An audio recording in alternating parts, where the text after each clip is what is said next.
PM पाठशाला guys, आज हम लेकर आए हैं मेंस का GS2 का आंसर राइटिंग, जिसमें आज हम करेंगे गवर्नेंस वाले टॉपिक पे बात करेंगे। तो आपको पता ही है GS2 में गवर्नेंस एक पार्ट होता है आपके मेंस यूपीएससी के सिलेबस का। तो उसी को गाइस आज हम कवर करेंगे। एक बहुत ही इंटरेस्टिंग क्वेश्चन मैं लेकर आई हूँ जिसको आज हम सॉल्व करेंगे। 150 वर्ड्स में ये आंसर लिखना है। 10 मार्क्स का ये क्वेश्चन है। क्वेश्चन कहता है, what does the egg shell skull rule entail. यानी कि जो आपका अंडे का जो लेयर होता है ना, एगशेल का जो स्कल होता है, उस रूल के बारे में आपने सुना होगा। ये गवर्नेंस के टॉपिक का एक बहुत इंपॉर्टेंट पार्ट है जो रिसेंटली न्यूज़ में भी रहा था।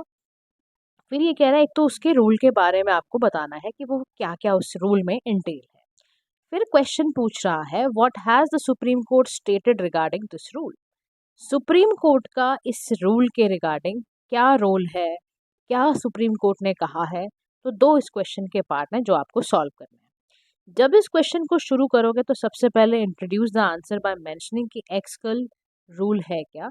इससे पहले इवन आप चाहो तो एक काम आप और कर सकते हो कि प्रेजेंट सिनेरियो भी दे सकते हो। प्रेजेंट केस सिनेरियो नहीं कह रही हूँ, प्रेजेंट आप ये समझ लो कि आप ना, जैसे कि यू कैन मेंशन अबाउट कि how it has been done, like अभी रिसेंटली इससे रिलेटेड कुछ ऐसा केस वगैरह आया है, आप उससे भी शुरू कर सकते हो। ठीक है, तो मैंने क्या करा है, पहले एक केस से शुरू करा है, फिर बीच में भी एक केस सिनेरियो डाला है, क्योंकि गवर्नेंस में ना केस से ज़्यादा आंसर्स आपके इफेक्टिव बनते हैं।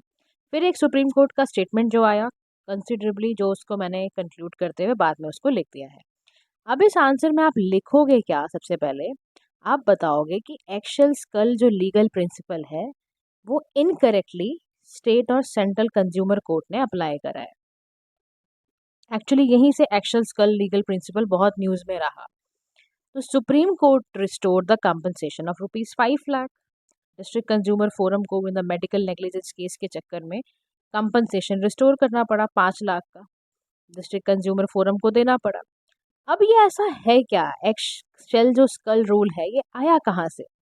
इसका ओरिजिनेशन बहुत पुराना है, 1891 से। देखो, आप ऐसे ही अपने आंसर को इंट्रोड्यूस करोगे, आप बताओगे इस जो टर्मिनोलॉजी, जो एक्शेल स्कल रूल है, ये टर्मिनोलॉजी 1891 से आई है।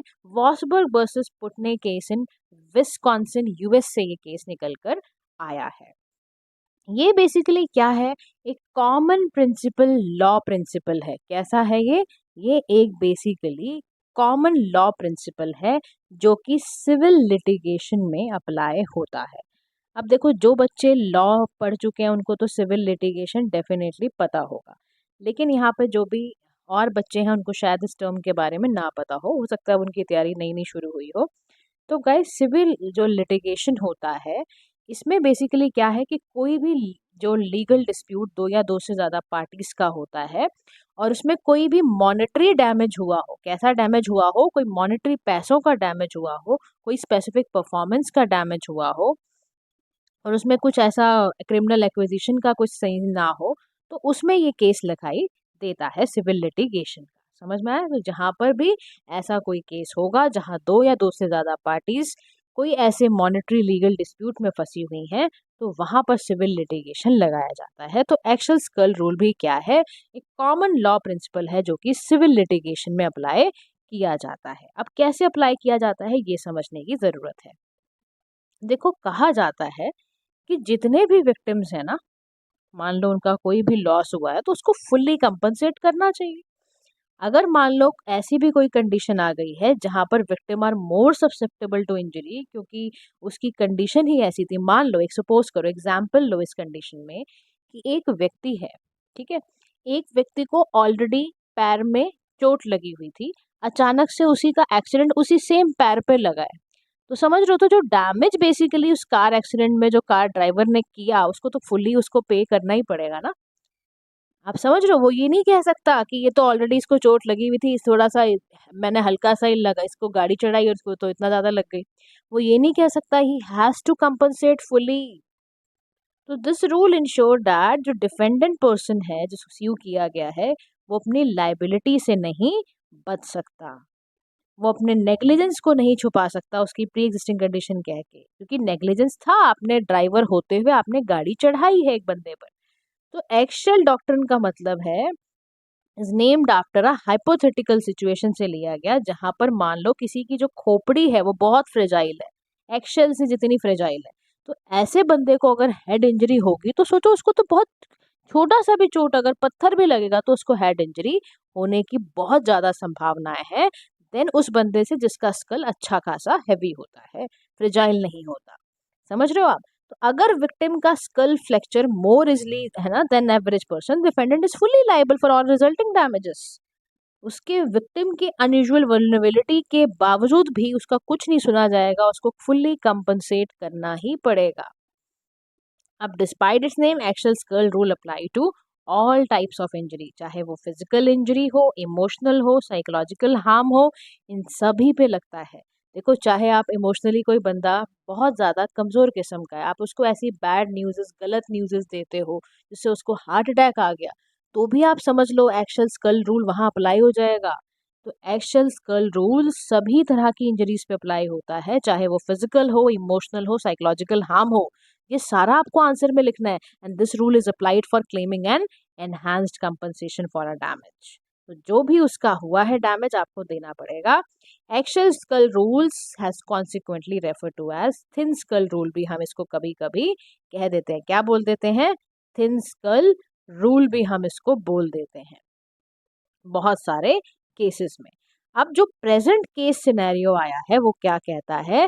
प्रेजेंट केस सिनेरियो एक बहुत जबरदस्त केस आया था, मंडी डिस्ट्रिक्ट, हिमाचल प्रदेश, 2005 का।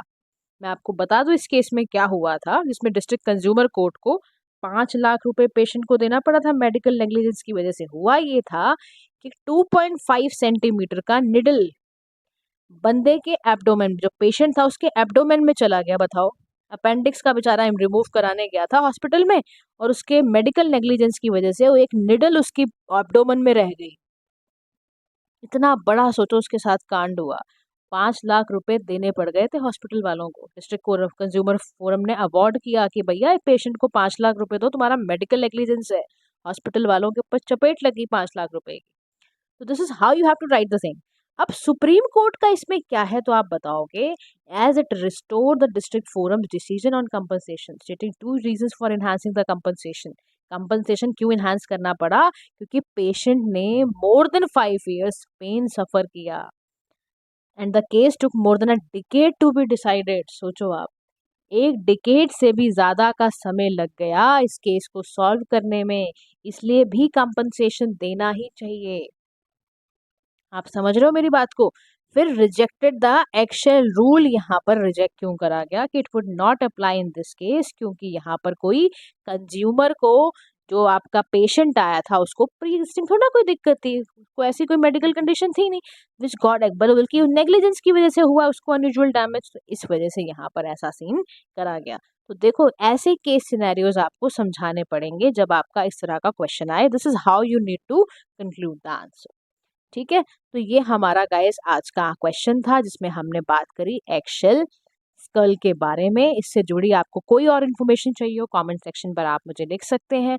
दूसरा, अगर आपके पास इससे रिलेटेड कोई और व्यू पॉइंट है कि इसमें और क्या ऐड किया जा सकता है, you are most welcome to write the our answers. लिखिए, आप बिल्कुल लिखिए अपने आंसर्स, क्योंकि आप समझ लो यूपीएससी को क्लियर करने का 2 ही तरीका है। पूछो क्या? प्रीलिम्स के खूब सारे क्वेश्चंस कर लो, विच अभी डेली गिव पीएम पाठशाला डेली कम्युनिटी सेक्शन पे डेली क्वेश्चंस डाल रहा है, कंप्लीट करिए उसको। आंसर राइटिंग हमने डेली प्रैक्टिस शुरू कर दी है। ये दोनों काम करने के साथ ही आपका यूपीएससी क्लियर होगा, ये आप समझ लो आज। So guys, thank you so much for listening. Do like, share and subscribe to PM Pathshala. Have a nice day to all.